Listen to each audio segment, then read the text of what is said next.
How's it going, everybody? All right, so in this episode, we are talking about the GH6, and I'm just going to cut to the chase. I'm pretty annoyed, really disappointed. I would never recommend that anyone get this camera in its current state, and so I'm going to go through like my process of why I'm even looking for a camera right now and what I need out of a camera, and we'll just get into it. So I'm buying a camera because I want a studio setup, a dedicated studio setup. So that way I'm going on more shoots with second shooters and it's useful to have a second camera to pass off to them. But every time I do that, I have to bring like both my cameras out in the field and then come back up. It just takes too long to then reset up my studio. So I'd rather just dedicate one of my cameras as a studio camera. So I'm thinking about another camera in the field. And so naturally, I'm a GH user. I've been using the GH line from Panasonic since the start of my career. First got the GH2, so my thing has been GH2, GH3, GH5, GH5S currently. Now I've used a multitude of cameras in the midst of that. It's just the GH line, that is what I have owned. And why I feel like a review like this is helpful is because a lot of the reviews that we see on YouTube are the initial release reviews, which are just kind of like walking us through the features of a camera. And then you've got the deep technical reviews, say like what Gerald Undone does. And those things are, both of those are extremely helpful. One gives you an intro into what this camera does. The other one helps you see like where its limitations are, which is very helpful. But a lot of what they miss is the context of putting these things into the real world and helping to really put them in context of, well, but does it fit for what I do? Does it fit for the style of shooting that I do? Let me give you some context. If you're not at all familiar with me or who I am, I'm Bryce McNabb. I'm the director of McNabb Storytelling. It's a brand storytelling agency. Basically, I primarily shoot brand films, documentary style brand films, customer testimonials. That's my sweet spot. So it's verite style documentary, slice of life, a lot of run and gun shooting. So it's a division between like a bunch of handheld, really fast in the field run and gun shooting, and then a bunch of extended sit down interviews ranging anywhere from about 30 minutes to up to 90 minutes or 2 hours at the long takes. What does that mean of what I need out of a camera? Well, I'm constantly entering into a variety of lighting situations and environment situations throughout just a single day. How I approach my shooting is I don't do the whole like, oh, I'm only going to shoot in my base ISO, because the varied environments, I demand more of the camera. So I kind of just like ride the ISO as I'm going between these varied environments. I'm having to change exposure and I'm having to kind of crank and reduce and crank and reduce. For example, I shot a customer testimonial in Charleston, South Carolina. And throughout that day, we were in the basement of a building. So the basement had these really green tinted fluorescents and it was very dark. And then just to ride up an elevator, so the elevator had these super bright daylight balance lights. And then we enter into the post office, and the post office is a bit dim with tungsten lighting, but with these massive windows letting in daylight that's spilling through. Then when you walk outside, it's extremely humid outside. It was so humid that it fogged up our lenses because we went from AC to humid. We had to take everything out and just let it sit to acclimatize before we could shoot, because everything was just blurry and out of focus because everything's just wet and humid.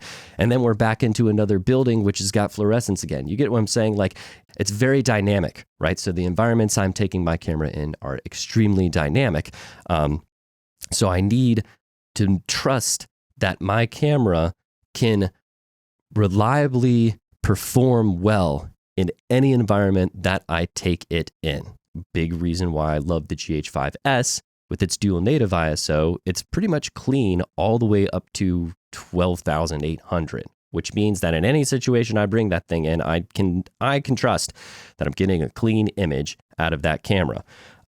Not so much with this. This ought to have been, the GH6 ought to have been a no-duh purchase. It ought to have been just a no-brainer upgrade from the GH5 and the GH5S.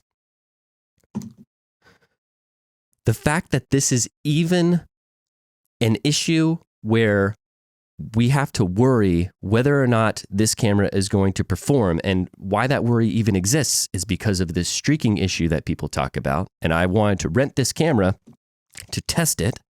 The fact that that's even an issue is ridiculous. And this is why I'm upset.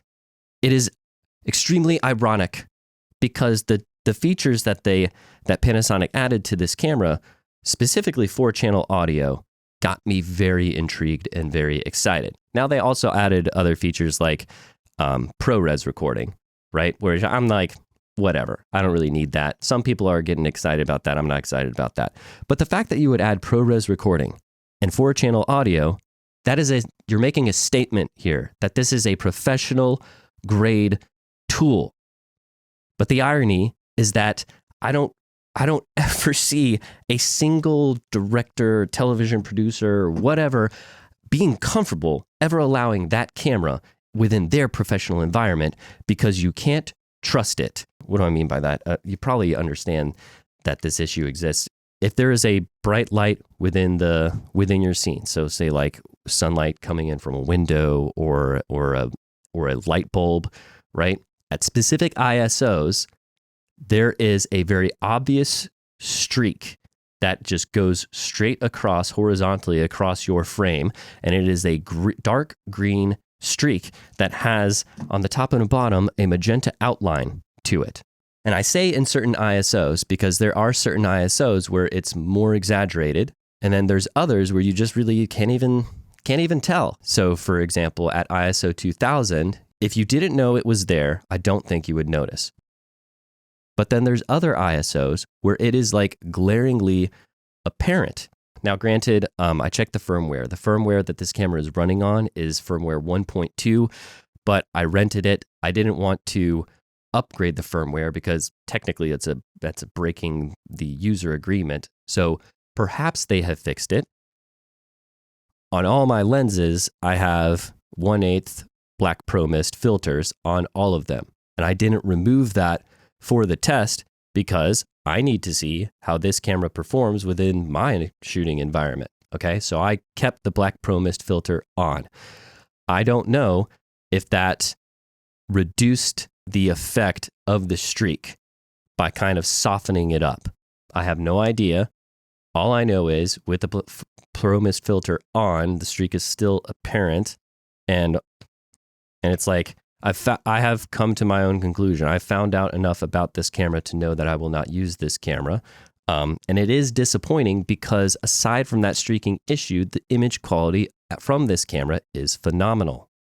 While you can argue, yes, this streaking issue does happen in quote unquote rare instances, the instances it happens is when you have backlit your subject. I'm backlighting my subjects all the time, because that's what makes it cinematic. That gives your image depth, is often when you're placing your light source behind your subject. If you're in a really boring environment that has those really stale light banks up top, say like in an office, the easiest way to make that space more interesting is to lower your camera and put those banks in the back of the frame behind your subject. I do this stuff all the time. It's not a rare instance for me. It's how I shoot. So I had set up like some real world tests to put it in because I wanted to take it on a shoot to see, like what is it like to work with having to shoot at a base 2000 ISO? How would I need to what would I need to change about how I approach shooting? Would I always have to have an ND filter on?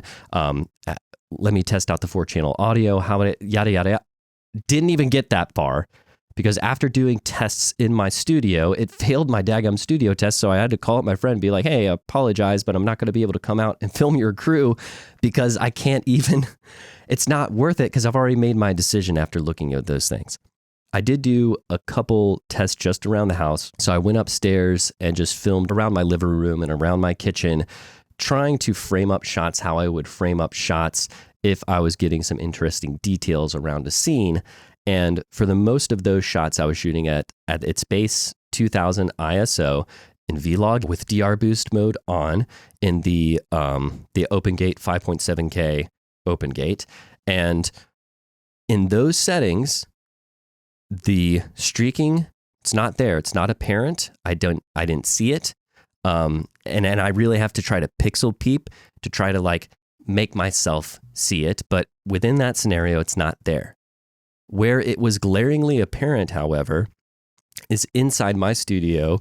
So if you've got a dark atmosphere with bright lights, that heavy contrast, that's when you're going to really see that streaking, and it's really going to mess your shot up. Most of the times what we're doing is we're buying a camera based on its amazing image quality, and then we're going ahead and making sacrifices and compromises off of that. Like my experience with the E2 M4. Amazing image quality, terrible usability. So then I'm having to make sacrifices to supplement the usability so that way I can maintain that image quality. Okay. Yeah, that's not the case here. The usability is there, but the image quality has fallen on its face and it's very disappointing. So I'm going to shut up. I'm going to stop whining about this. But I would never recommend that you get this camera. I'm hoping this acts as more of like an open letter, because why would you ever approve something like this? It's insulting that Panasonic didn't do like a massive recall on their cameras, knowing that they attempted to make a pro level product that is not at all trustworthy in a professional setting. And I'm not even trying to push myself off as, oh, I'm the ultimate professional here. But I would not go with this. One thing that was really interesting is that when I had this camera in DR Boost, in Vlog, and I was kind of doing my own personal dynamic range test, I put this camera back to back with the GH5, GH5S. Now, in Vlog, it destroyed Vlog L, right? And you can even see that in the waveform. Vlog L caps out at 80, and this Vlog in this one caps out at 85. So you almost have like a whole stop. You really do have a whole more stop there in the highlights for gathering more information. But when I put my GH5S in HLG, it was extremely comparable to the dynamic range that I was getting from the GH6 in Vlog with the dynamic range boost on. So I found that pretty interesting. And this is almost like a hilarious introduction to what I'm going to do as a follow-up video of diving in deeper into recording in HLG on the GH5S, but then using that to deliver in Rec 709. Now, I know you're not supposed to do that. I know people complain about that, but I'm going to dive into that and then show you a workflow of how you can make that work, because I feel like that elevates the GH5S, puts it on par to the image quality that you're promised out of this, but you don't suffer from any of the defects because the GH5S does not have the streaking issue. Hope you found this helpful. Hope this put this streaking issue into a bit more context for you, because of how I shoot. It's not something that is a rare occurrence. It's going to be something that I'm going to run into again and again and again and again, and it's going to lower the overall quality of my footage. And so I can't deal with that until Panasonic admits this issue and does everything they can to fix it via a firmware update if that's possible. Hope this was helpful. If you have any questions, leave them in the comments. You can always DM me on Instagram at Storytelligent, and I will see you in the next one. Take care.